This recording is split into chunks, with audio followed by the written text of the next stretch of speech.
If you're worried about replacing jobs, remember the word and the phrase is AI will only replace jobs and those that don't learn how to use AI on their job. Get ready for a new episode of KP Talks Dollars and Cents. Learn financial literacy and get real-time updates on all things housing, finance, and real estate. So let's get started. Here's your host, Kevin Perenio. Hey, it's KP coming to you live from Las Vegas. We are right here in the Wynn, the ICE Experience 24, ICE 24. It is live, kicking off for all of our motorheads. Got a little McLaren over there. Anyway, I'm headed to the ICE Executive Summit dinner at Delilah, and should be a awesome event.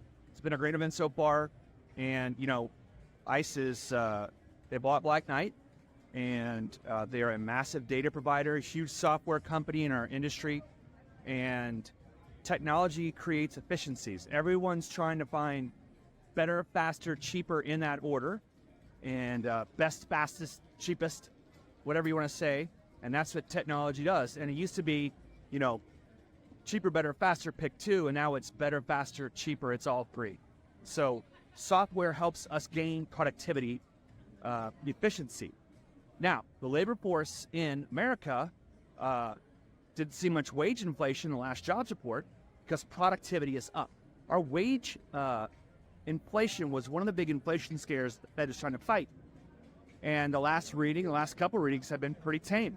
So we don't have a lot of wage inflation. And again, one of the big reasons is productivity. By the way, I'm about to walk through like the hot corner here. This is the B bar. This is like where it all goes down. It is a very fun event, very well attended. Everyone's doing dinners right now, and then they come back and congregate like right here. So the B bar. Anyway, just give you a little conference chips there. Okay, so the actual workforce hasn't really grown. We've had a lot of people get out of the industry and retired. We had a lot of people during COVID leave the workforce, and our birth death rate is actually slowing in America. So our workforce is not keeping up with the demand of work needed. And that's where technology comes into play. And every time you see a big bull market run like we are in the stock market, which I am not a financial advisor, I'm not responsible for your losses, only your profits. But when you see a big bull market run like this, it usually is on the back of a big labor shortage and technology gain. So we're here. We're trying to gain advantages to take advantage of the fact that, you know, our business is complicated. There's a lot of regulation, and overall, and not just in our industry, but everywhere, you're seeing, you know, massive productivity gains due to technology. So that's another reason why the stock market's running. That's why AI is running. Any pretty much stock tied to artificial intelligence is having massive gains because it helps with massive gains in productivity. If you're worried about replacing jobs, remember the word and the phrase is AI will only replace jobs and those that don't learn how to use AI on their job. There's Delilah. Nice little restaurant. By the way, this little quiet place, Wing Lane, has like amazing Chinese food, and it's like super low-key and off the grid, and no one ever goes there. There you go, ma'am. You're welcome. So the Fed is speaking over the next 2 days. Wednesday is the big day where, you know, they have their Q&A session. They announce their rate plans. They're going to cut. But remember, the dot plot is coming out. In the dot plot, which is just a nickname for the SEP, the Summary of Economic Projections, and every other meeting the Fed gets to say where they think the unemployment rate is going, inflation's going, rates, interest rates, Fed cuts, how many? Maybe they'll talk about the neutral rate or real interest rates in America. Inflation is still coming down, even though it's gotten a little sticky lately. But again, we talked about in my last video the difference between the Fed funds rate and where inflation is.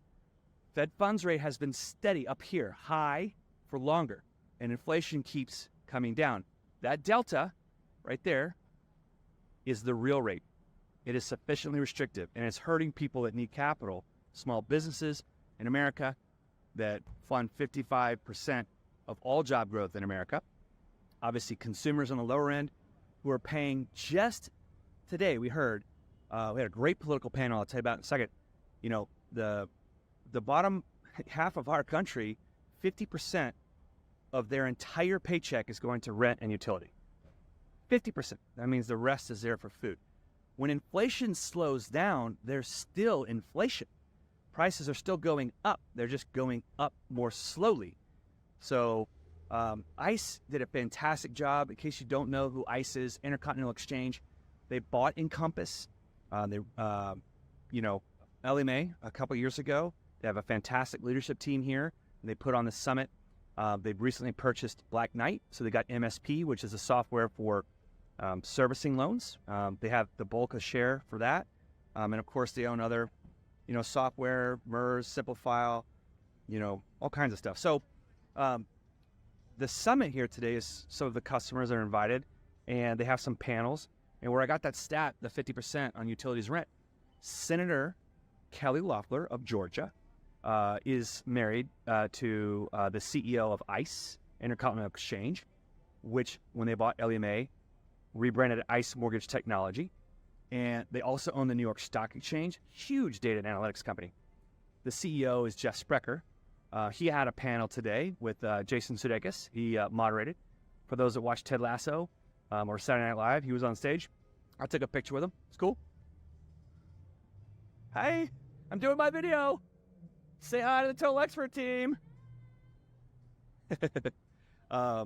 And Kelly had Donna Brazil and Carl Rove on her panel, which is awesome. Bid Jackson, the president of ICE, he was up there with Damar Hamlin, who is the Buffalo Bills player that had a cardiac event, commotio cardiitis, I believe is what it's called, like 1/400th or 1/40th of a millisecond, some crazy number.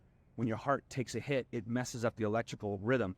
And if you guys remember that football game in Cincinnati between the Bills on that field, Damar was almost dead. 97% of people who have that issue die, unless, of course, you're right next to an AED, a defibrillator, and you're with a well-trained staff, and they saved his life. He came back out, and he played.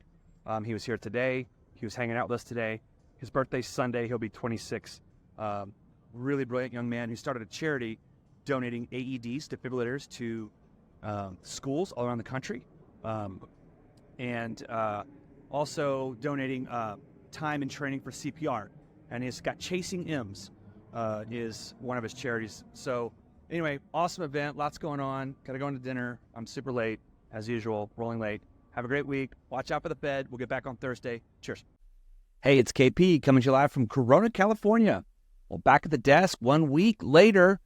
Just got back from Vegas last night. ICE Experience 24. It was a really great show. It's just a humongous, awesome, incredible show at the Wynn in Las Vegas. Very well done. It's nice to see a lot of other people come be part of it who, now that Black Knight has been acquired by ICE, you see a lot of these different types of clients that you haven't seen before on the servicing side, whatnot. So great conference. Obviously, hat tip to everyone there. I had a panel that Jonas Mo, SVP of Marketing and Market Strategy, together with Eric, and we had a great time, man. Maria Fregosi from Lennar Mortgage, SVP of Operations, and of course, Selma Happ, Chief Economist at CoreLogic. What a great panel, just giving some market insights. So now that show's over, it's time to shift our focus to the California Mortgage Banker Association, your state association from the mortgage banking side of 28% of all the mortgage universe is right here in California. We are putting on, and I'm co-chairing, the Mortgage Innovators Conference, MIC, the Mortgage Innovators Conference. It's May 8th in Anaheim. Paul Gelati and I, together with the brilliant leadership of Susan Milazzo, CEO, I think of 22 years, and the entire team, the planning committee, and everyone else, Nick Foster from Lions Media. It's going to be a great event. So hopefully we'll be there. It's the last tech show of the year. We've got some great title sponsors that are already there. So that's it. That's my plug. Come sign up. Let's talk about the Fed meeting. Let's talk about the NAR settlement. Holy smokes, there's a lot. I got some original thoughts on both. I do want to say existing home sales data came out and it's up, right? So, I was reading Ivy Zelman's research from Zelman Associates. They're a Walker Dunlop company. Was introduced to her and team by Barry Habib during the pandemic when they were trying to get some data and some colorful lenders and all the crazy stuff we're going through with margin calls and cash restrictions and everything else. And she's got some great data. If you aren't subscribing to their information, I highly, highly recommend it. Anyway, they do a good breakdown. Cash buyers are like, 33, 34%, something like that. 33% up from 32%. I think 21% of all homes being sold are investment property. Pretty powerful stuff. Mike Simonson, Altos Research, which is now a company owned by Housing Wire, he put out some information. There are 500,000 new listings, or 500,000 listings now, like 55,000 or something new for the week. But 500,000 listings across the country. We're up 22% more than last year. More inventory being sold means more that will get sold, which means more business for us. And we're noticing that locks are up, pipelines are up, fundings are up. It's a good time to be in the mortgage business. We've had a pretty mild winter. That was something that Ivy Zelman pointed out. And that's good, obviously, especially you look at the homeowners insurance companies. If they have less claims and less things going on, if oil and gas isn't as expensive because it isn't as cold and, people's pocketbooks aren't getting hurt as much, these are all very favorable trends that are going on. So maybe Punxsutawney Phil was right. He didn't see a shadow, so spring has sprung early. Okay, let's talk about the Fed meeting. Super important. I'm going to dig in for a little bit. And I'm going to talk about some points you may not have heard.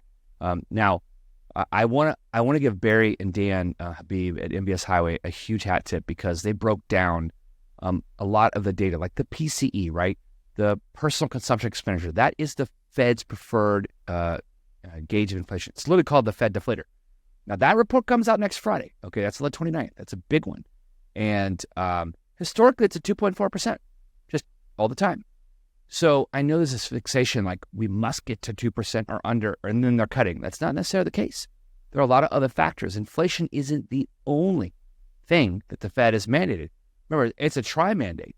They have to also have full employment, maximum employment, price stability, inflation, and then moderate long-term rates. Okay, so they have to sell treasuries around the world. Now, the inflation number that the dot plot, the SEP, the Summary of Economic Projections that the Fed put out, they just put out yesterday. They haven't put it out since December 13th. And when they did it on December 13th, they said 75 basis points of cuts this year with all the votes that are there. And that moved the markets. Literally, rates are down a whole point less than where they were. And we see that the 10-year Treasury is in this technical range. It has not gotten above 4.35. You guys know that I follow Mark Newton, head of technical strategy. At FundStrat, you might see Tom Lee, which is head of strategy and chief investment officer and CEO of FundStrat. He's on CNBC all the time. And, Mark Newton said that technically we may have hit our peak for yields. There's a lot of probability in saying that. And we've seen, if you look at the charts on MBS Highway, you can see that 435 range is a very tough nut to crack. We've not gone above it since the December 13th meeting when the Fed said they're going to have 75 basis points of cuts in this year. They said it again.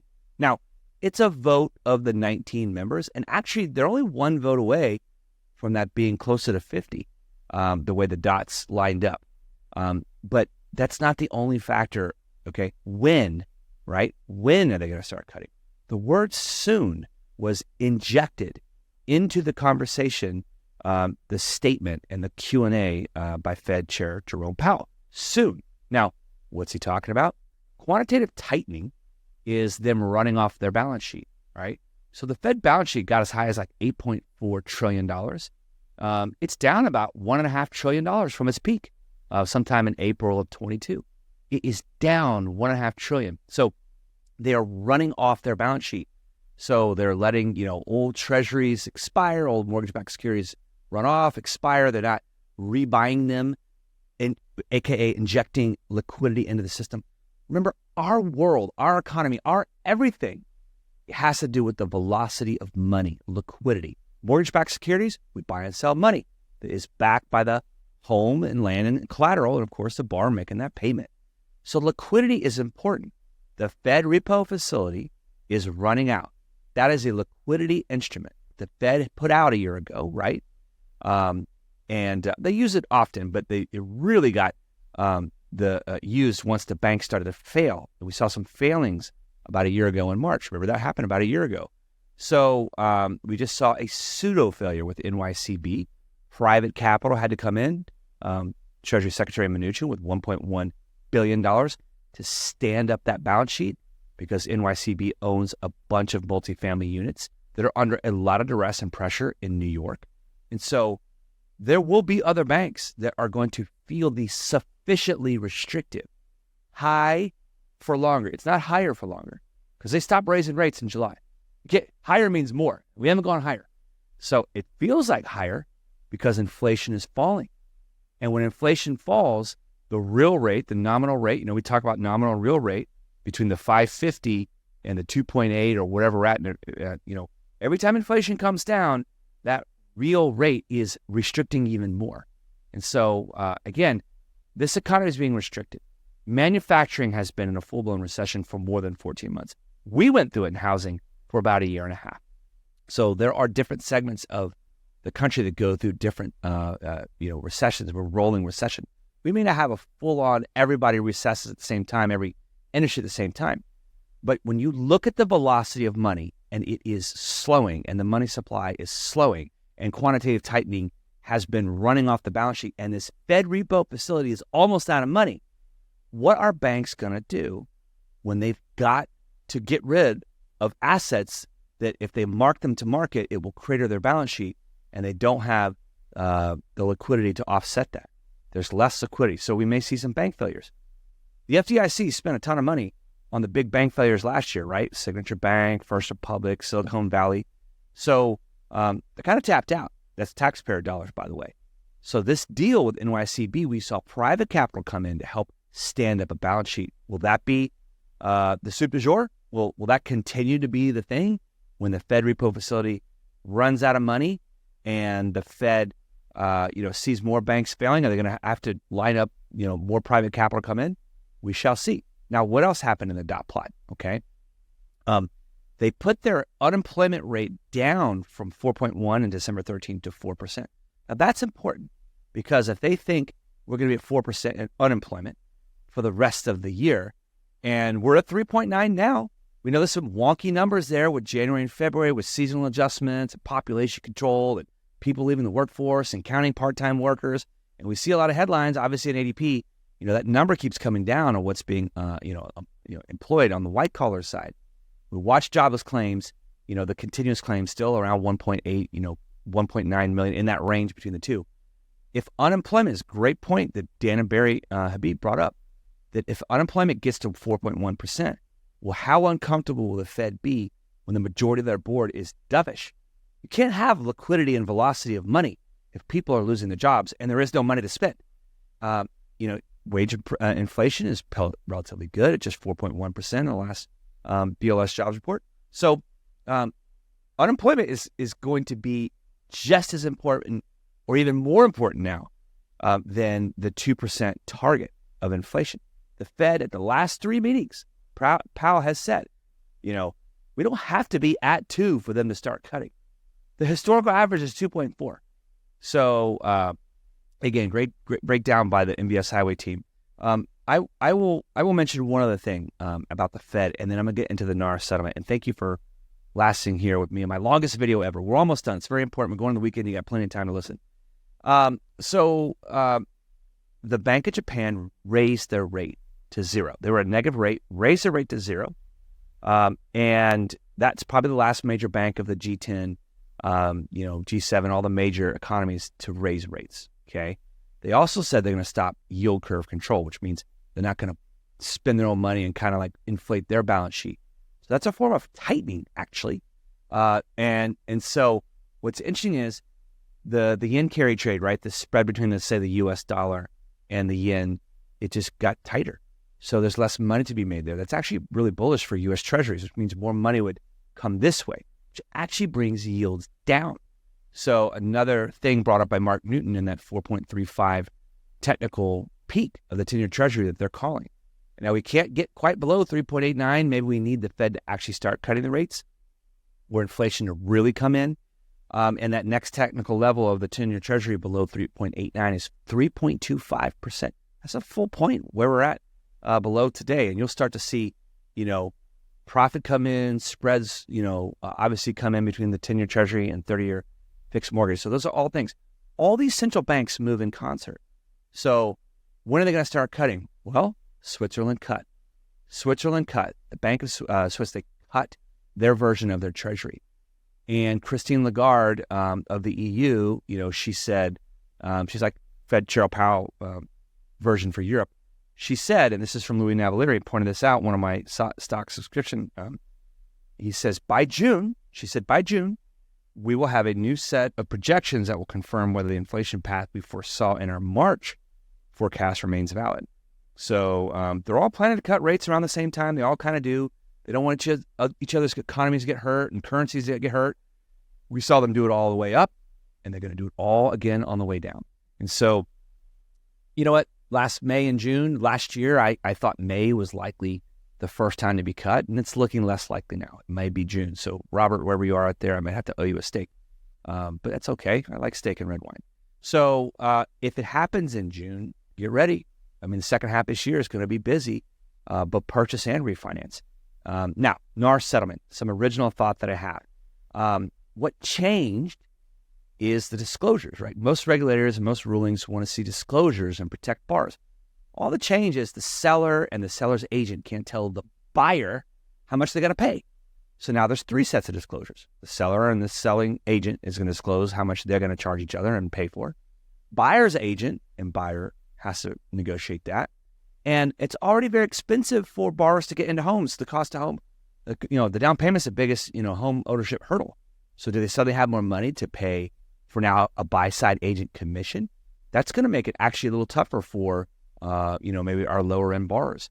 And then the third disclosure will be between those two parties, who's paying what? Whose offer's getting accepted? Supply did not go up, okay? It takes an incredible effort between valuable real estate agents on both sides of the transaction to negotiate on behalf of both seller and buyer to get the best price possible and get their offers accepted. That strength in numbers approach, getting together with a national lender, a local lender, someone that has the ability to close loans and has done it historically, that strength in numbers approach is even more important now with this settlement. So yeah, maybe some of the lower end agents don't do a good job, don't do enough volume, don't have enough reputation. They may get cut out of the deal. Takes an incredible army, an incredible ground force to coordinate and show houses and get everything done, especially for first-time home buyers who have no idea how to negotiate on their own behalf. So I don't think the army need just got reduced, just how they get paid is a little bit different. So ultimately, I think, it's going to be pretty much business as usual. Have a great week. See you in Louisville. TMC, baby. Cheers.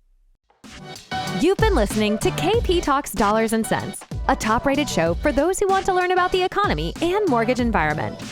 Tune in each week for more episodes, and please leave us a 5-star review on Apple Podcasts and Spotify.